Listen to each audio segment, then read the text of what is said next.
In the last few years, let's face it, it's getting weird out there. We're entering the polycrisis phase of the grand human experiment. This is the age of consequences. For that reason, any prudent-minded survivalist would take it upon themselves to get into place the self-sustaining systems that you are going to need to provide for your family, your network, and your community.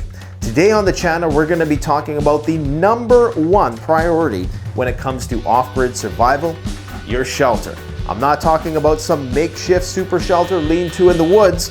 I'm talking about your tiny home. Today we'll be demonstrating a relatively low-cost plug-and-play tiny home solution that won't even require a permit in many jurisdictions. Even a dullard like myself can set it up. I was absolutely blown away at the value, the ease of setup, and the quality of the final product. Today we're setting up the Haven Ultra Tiny Home with a loft from Bunky Life. So let's get to it.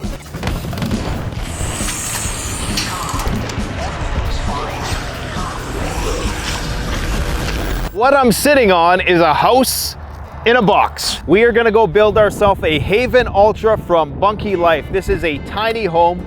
It's the first off-grid home that I've ever built. We're gonna build it at my buddy's house, my partner in crime, Dean from Arkopia. Looks pretty cool.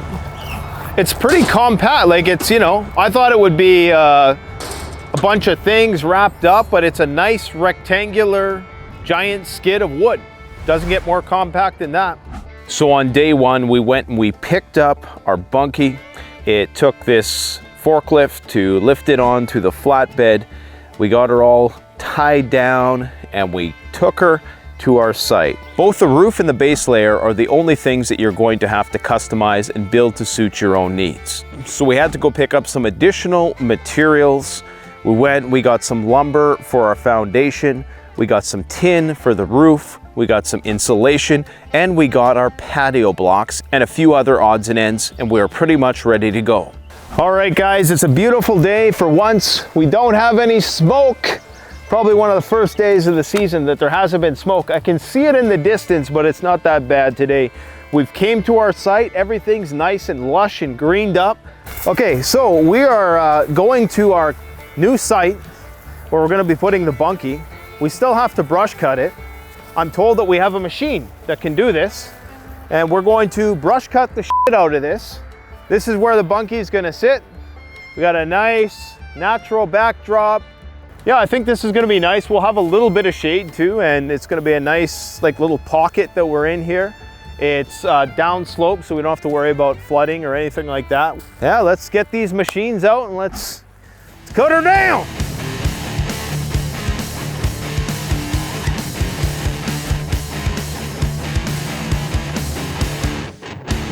All right, guys, this is my buddy Dean from Arkopia. He allowed me to put the bunkie on his property.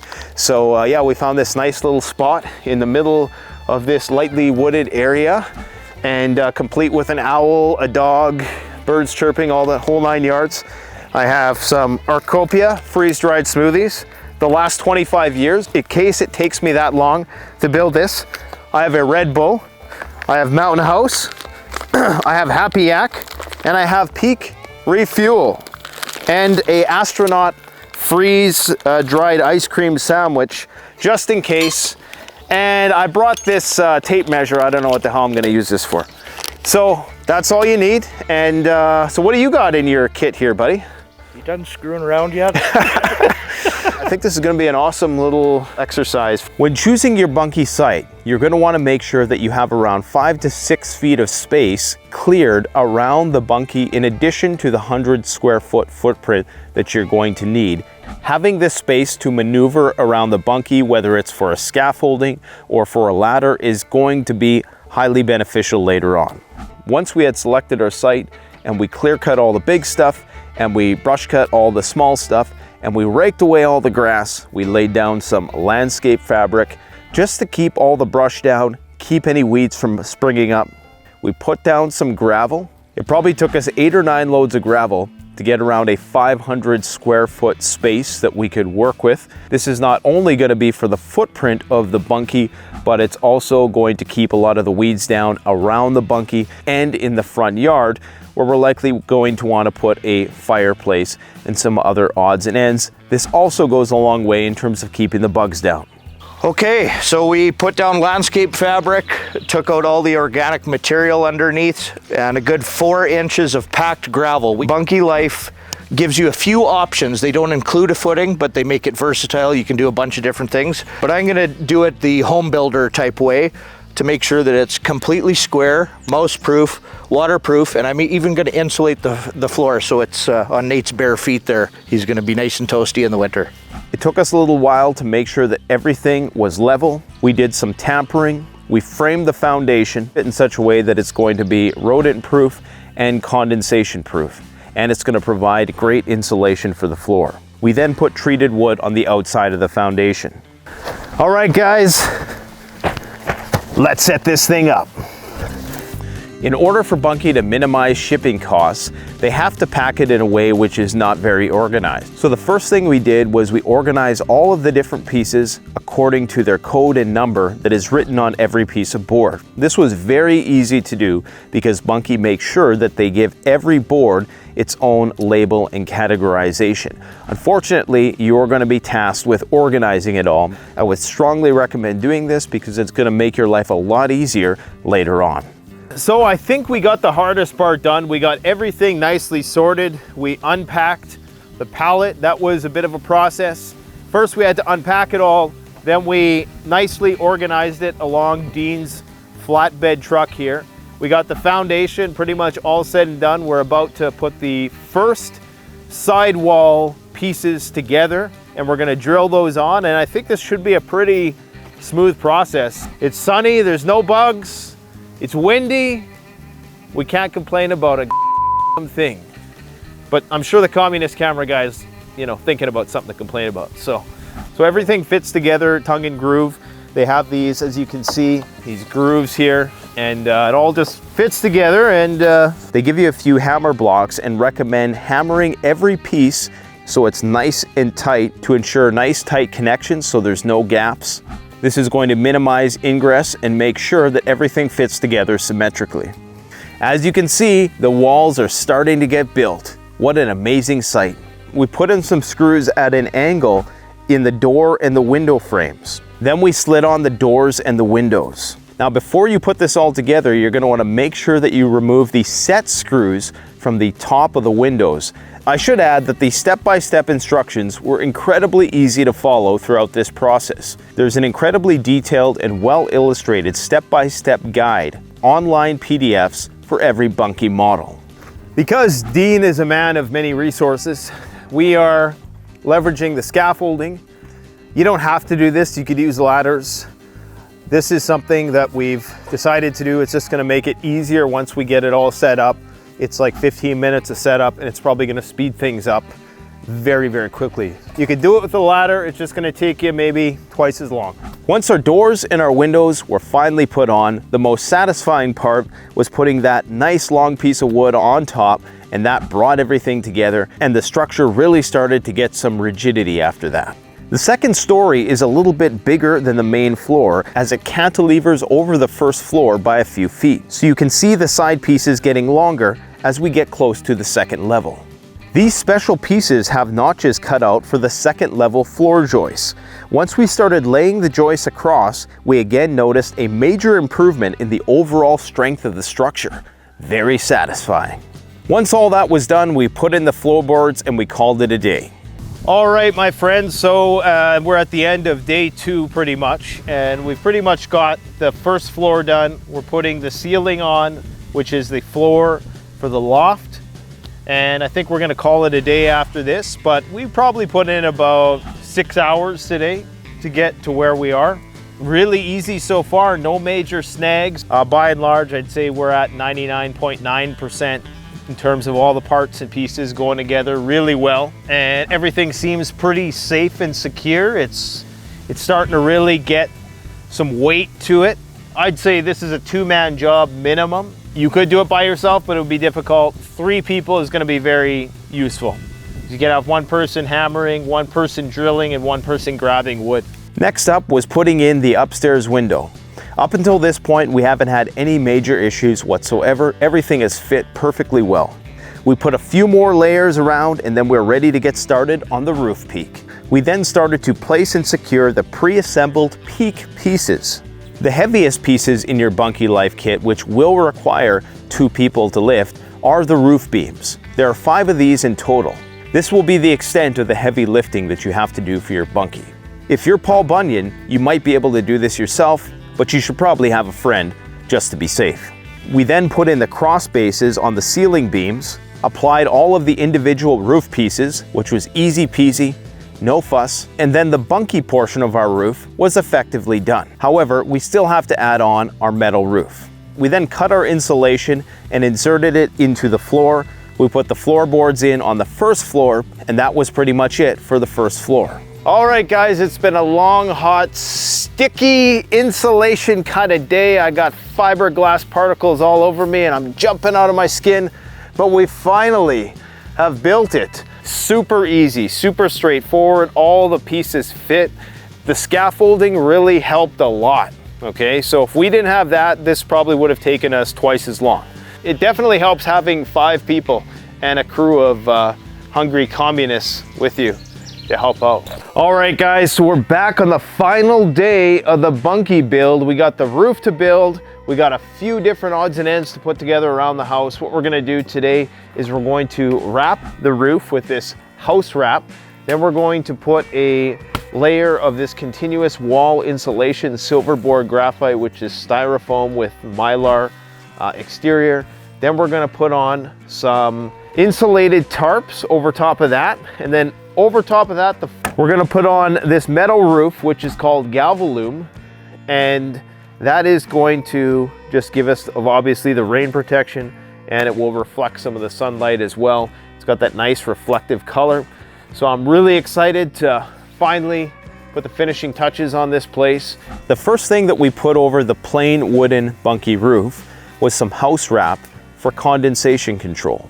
Over top of that, we put on some mylar styrofoam insulation pieces. These will cost you around 20 bucks each from a local hardware store. This is going to minimize heat loss and add even more protection on the roof. This next step is totally optional, but we decided to go over and above to put that final extra layer. And what we did is we used some insulated tarp over top of our mylar foam insulation. We layered, trimmed, and then stapled the tarp layer together. This is just going to provide even more rain and moisture protection. Once we got the metal edging on, we were ready for the final step in the application of our metal roof. Before you apply your metal roof, understand that this is a very sharp material. This is typically where injuries happen when working with this stuff, especially if you have to make your own cuts into the material. So exercise extreme caution, and if possible, use gloves. We pre-drilled all our holes, and this made our lives much easier later on. Then we got everything bolted and hammered in. And finally, the cherry on top was this custom-made deck that we set down in front of the Bunky, and this was a great finishing touch to make it really feel like home. All right, guys, after 4 days, we finally completed the Ultra Haven Bunky, and it looks amazing. It turned out, I think, as good as we could have possibly wanted it to turn out. Everything is orthogonal as all hell. That's my new word for the day, orthogonal. Look it up in a dictionary, you won't regret it. We owe a lot of this to this man right here.